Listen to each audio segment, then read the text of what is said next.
Class 6, History Part, Chapter number 1, Exercise. Before we doing exercise, we should know something extra knowledge, which is given in your books named Elsewhere. We have seen that inscriptions are inscribed on hard surfaces. Many of these were inscribed several hundreds of years ago. All inscriptions contained both scripts and languages. Languages which were used as well as scripts have changed over time. So how do scholars understand what was inscribed? This can be done through a process called decipherment. जैसा कि हमने पहले पढ़ा, अभिलेख कठोर सतहों पर उत्कीर्ण करवाए जाते थे। इनमें से कई अभिलेख कई 100 वर्ष पूर्व लिखे गए थे। सभी अभिलेखों में लिपियों और भाषाओं का प्रयोग हुआ है। समय के साथ साथ अभिलेखों में प्रयुक्त भाषाओं और लिपियों में बहुत बदलाव आ चुका है। तो फिर विद्वान यह कैसे जान पाते हैं कि लिखा क्या था? इसका पता अज्ञात लिपि का अर्थ निकालने की एक प्रक्रिया जिसे डेसिफरमेंट कहा जाता है, उससे निकाला जाता है।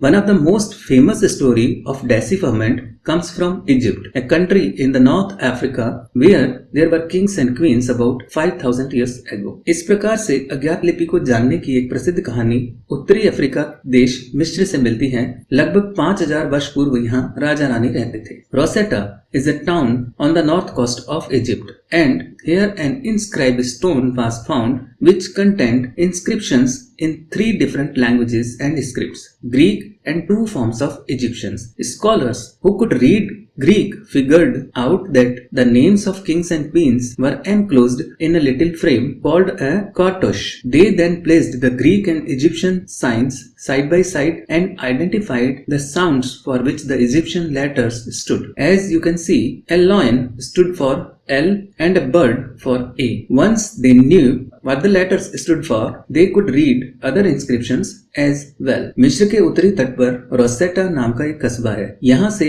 एक ऐसा उत्कीर्णित पत्थर मिला है जिस पर एक ही लेख 3 भिन्न भिन्न भाषाओं और लिपियों में, यूनानी तथा मिस्री लिपि के 2 प्रकार में है। कुछ विद्वान यूनानी भाषा पढ़ सकते थे। उन्होंने बताया यहाँ राजाओं और रानियों के नाम एक छोटे फ्रेम में दिखाए गए हैं जिन्हें कार्टूश कहा जाता है। इसके बाद विद्वानों ने यूनानी और मिस्री संकेतों को अगल बगल में रखते हुए मिस्री अक्षरों के समानार्थक ध्वनियों की पहचान की। जैसा कि तुम देख सकते हो, यहाँ एल अक्षर के लिए शेर तथा ए अक्षर के लिए चिड़िया के चित्र बने हैं। एक बार जब उन्होंने यह जान लिया कि विभिन्न अक्षर किनके लिए प्रयुक्त हुए हैं, तो वे आसानी से दूसरे भी अभिलेखों को पढ़ सके।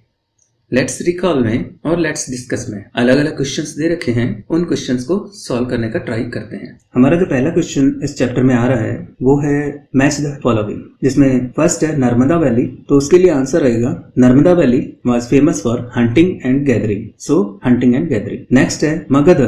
तो उसके लिए आंसर आएगा the first big kingdom of the India. Magadh के बारे में आप पहले से भी पढ़ चुके हैं, बहुत बड़ा साम्राज्य था ये वाला। थर्ड है गारो हिल्स। पहले के टाइम में एग्रीकल्चर यहीं पे डेवलप हुआ था, तो अर्ली एग्रीकल्चर इसका आंसर रहेगा। फोर्थ है Indus and it's tributaries. Indus वही हिंदू नदी के किनारे पर लगभग 2500 वर्ष पहले बहुत से सिटीज बसे थे, तो इसका आंसर रहेगा cities about 2500 years ago। Ganga valley. तो लास्ट आंसर ही बचा है इसका first city.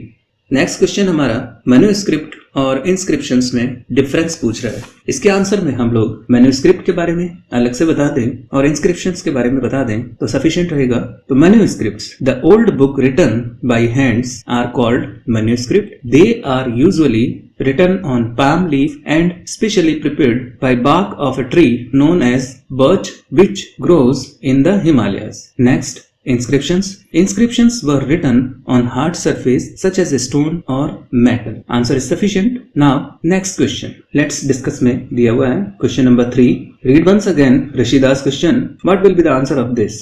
Rashida's question was, how could anyone knows what had happened so many years ago?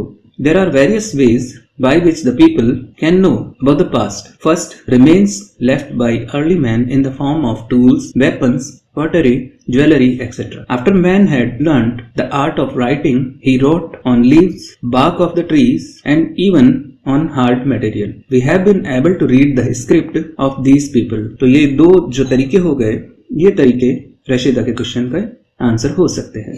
Fourth question जो है हमारा, That is, make a list of all the objects that archaeologists may find. Which of these could be made of stone? इसका answer बैठेगा, ये जो archaeologist थे उनके द्वारा ढूंढी जाने वाली सभी वस्तुओं की एक लिस्ट बनाओ और उनमें से कौन सी वस्तुएं पत्थर की बनी हो सकती है। हमारा आंसर बैठता है, the archaeologists study the remains of buildings made of stone and brick, painting and sculpture. They also dig in under the surface of the earth to find tools, weapons, pots, pans and ornaments and coin.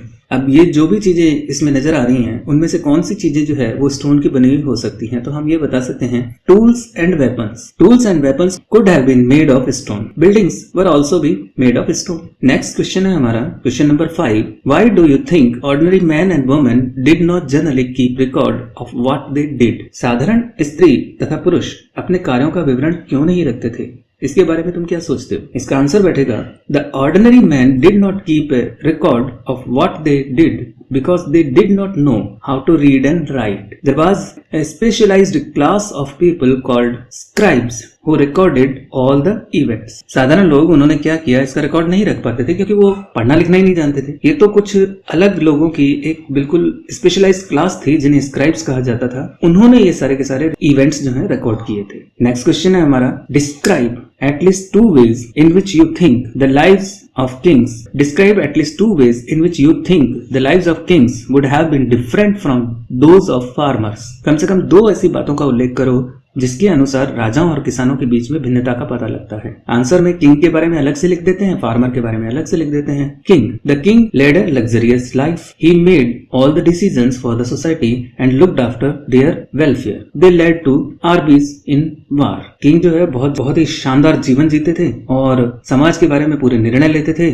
और उनके हितों के बारे में सोचते थे। इसके अलावा वे बड़ी लड़ाइयों में जो है सेना का प्रतिनिधित्व करते थे, लीडिंग करते थे। Farmers, they worked very hard to grow crops for the people, they led an ordinary life where they could barely fulfil their needs. वे बहुत ज्यादा मेहनत करते थे लोगों के लिए, फसलों को उगाने के लिए एक सामान्य सा जीवन जीते थे और बहुत मुश्किल से अपनी जरूरतों के लिए निकाल पाते थे। तो ये आपके क्वेश्चंस कंप्लीट हो गए and in this way this chapter is fully completed. This was last part of chapter 1 history. Hope you understood very well. Will be soon with next some chapter.